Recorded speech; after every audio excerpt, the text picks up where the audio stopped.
There's no feeling more intense than starting over.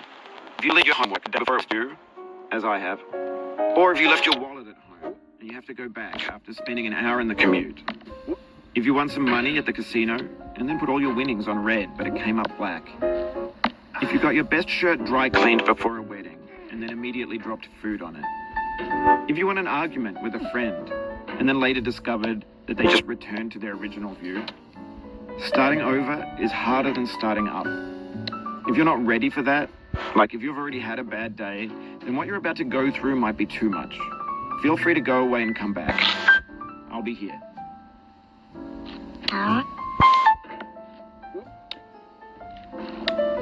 Alright, thanks for coming with me on this trip. I'll understand if you have to take a break at any point. Just find a safe place to stop and quit the game. Don't worry, I'll save your progress, always. Even your mistakes. This game is a homage to a free game that came out in 2002 titled Sexy Hiking. The author of that game was Jazuo, a mysterious Czech designer who was known at the time as the father of B games.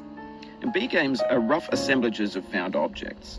Designers slap them together very quickly and freely, and they're often too rough and unfriendly to gain much of a following.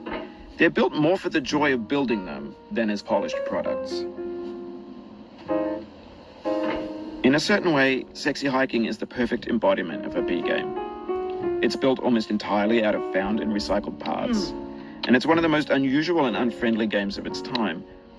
In it, your task is simply to drag yourself up a mountain with a hammer. And that act of climbing, in the digital world or in real life, has certain essential properties that give the game its flavor. No amount of forward progress is guaranteed. Some cliffs are too sheer or too slippery. And the player is constantly, unremittingly in danger of falling and losing everything. Anyway, when you start Sexy Hiking, you're standing next to this dead tree that blocks the way to the entire rest of the game.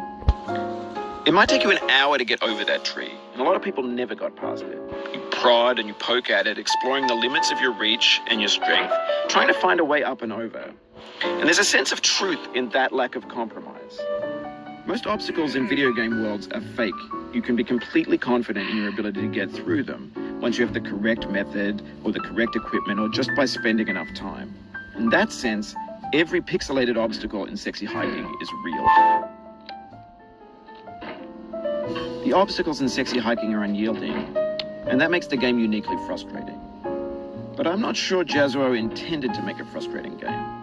The frustration is just essential to the act of climbing, and it's authentic to the process of building a game about climbing. A funny thing happened to me as I was building this mountain. I'd have an idea for a new obstacle, and I'd build it, test it, and it would usually turn out to be unreasonably hard. But I couldn't bring myself to make it easier.